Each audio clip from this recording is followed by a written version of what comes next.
and welcome back. Marlon in St. Louis, Missouri. Hey, Marlon, you're on the air with Congressman Pocan. Hi, can you hear me okay? I'm on Bluetooth. Yeah, it works. Okay. All right, I wanted to talk about voter ID. I think the Democrats need to put their best minds together and play jujitsu and come up with their own bill to get out in front of this, like a national registry or something that goes through the DMV, that if you change your address, it automatically cancels your old one and updates to your new address, because you have to change your ID on your driver's license and so forth, and have put some funding to it to where something like that. I don't know. I think we got to get out in front of it and come up with our own bill to show that we're serious about it.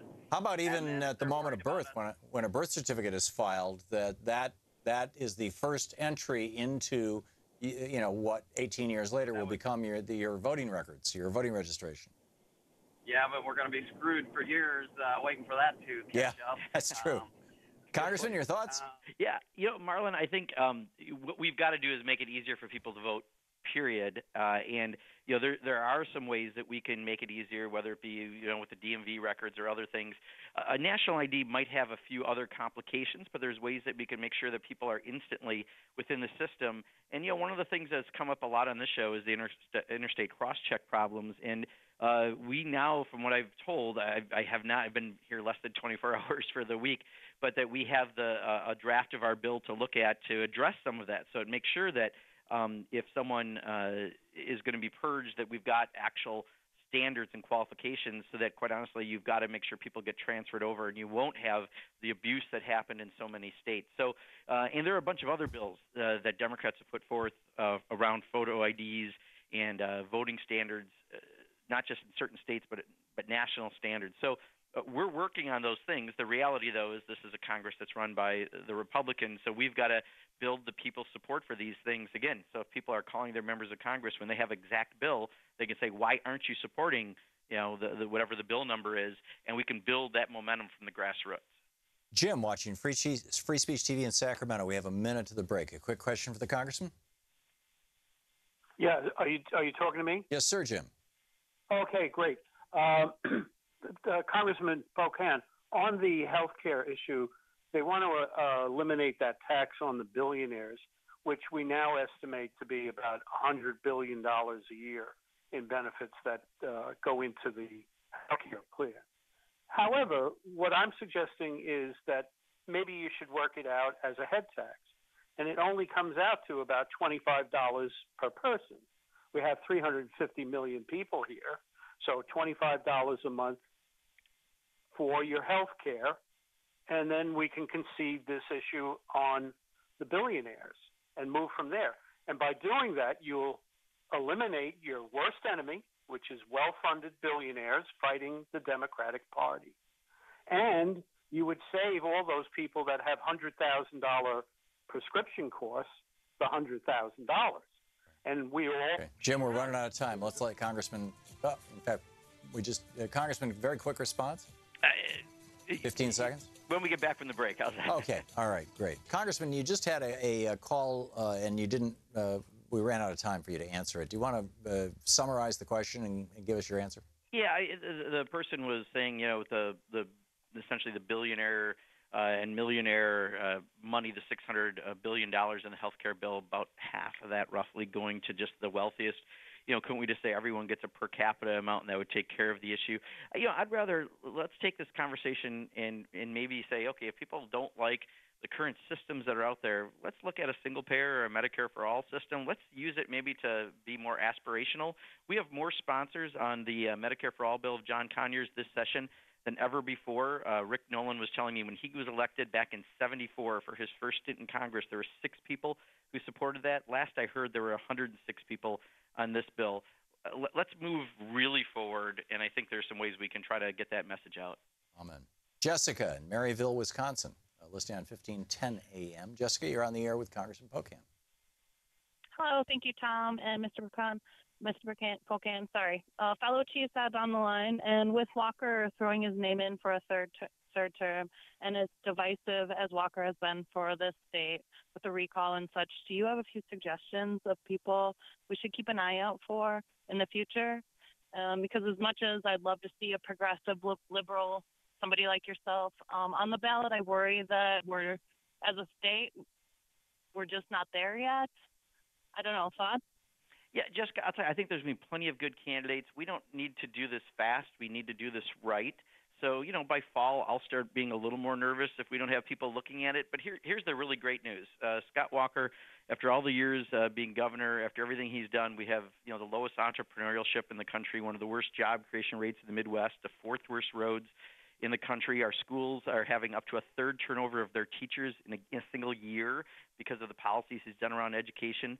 There's a path forward for progressives and others to be running for governor. So you're likely going to have a lot of people to look at. His peak right now is at 45% approval.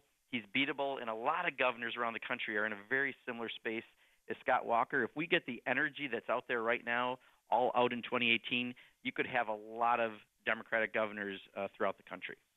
Mark in San Diego, California. You're on the air with Congressman Pocan. Thanks, Tom. Thanks, Congressman. Are you guys familiar with the phrase, it's not who votes that counts, it's who counts the votes? And I forget who said it. It was attributed to Joe Stalin, yeah.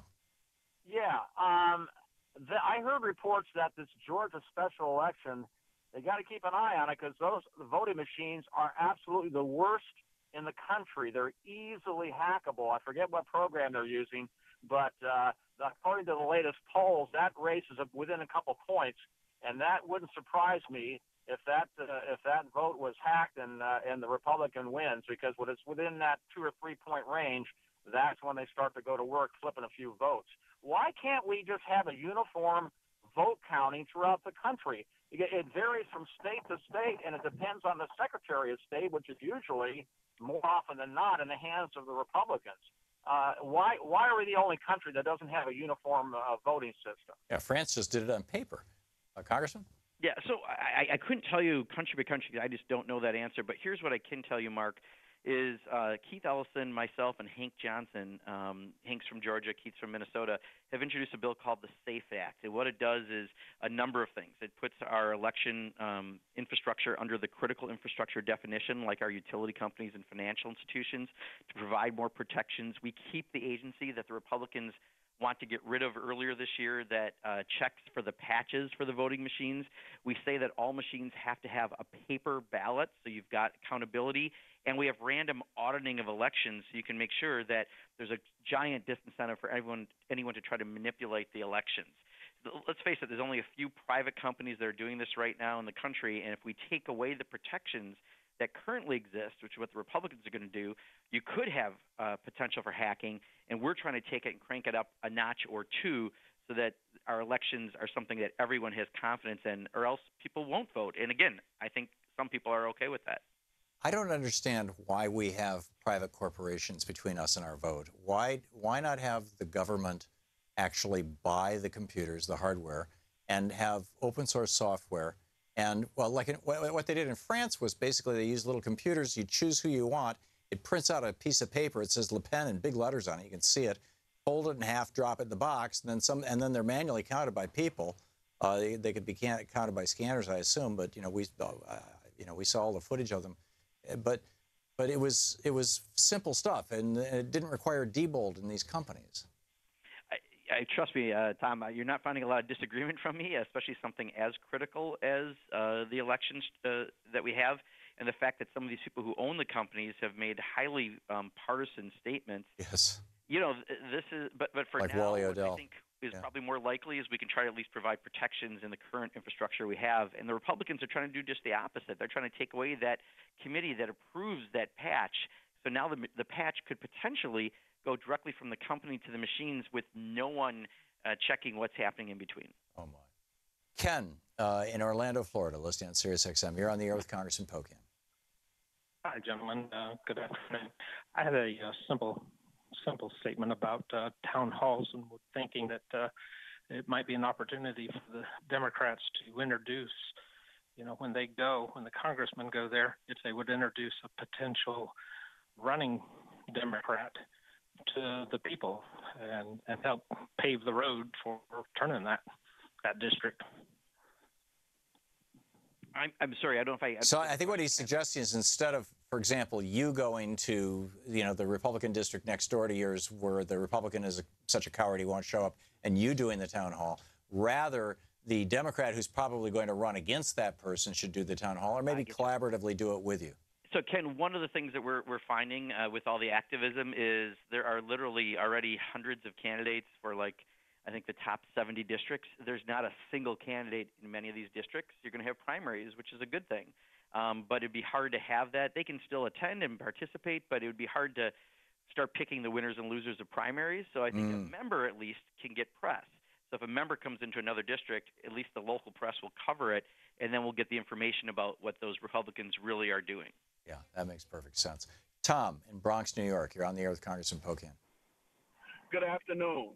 So my concern is with all the circus that's going on right now around Trump, and my concern is that, like, I'm an education advocate here in New York, and there's some really, like, bad things coming down the pike, like HR 610 and so on.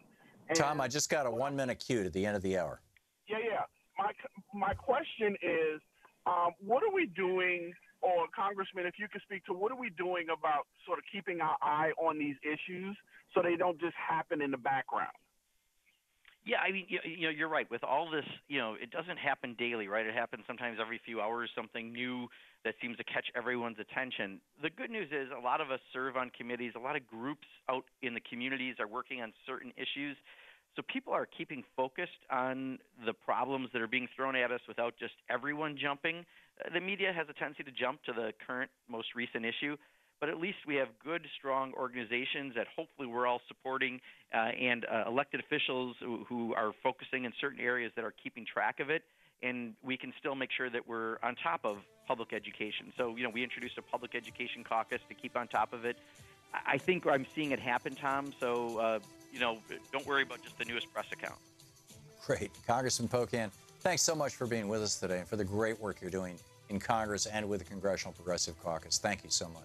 Thank you, Tom. Great talking with you. Congressman Mark Pocan, his website, pocan.house.gov. You can tweet him at @RepMarkPocan. We'll be right back.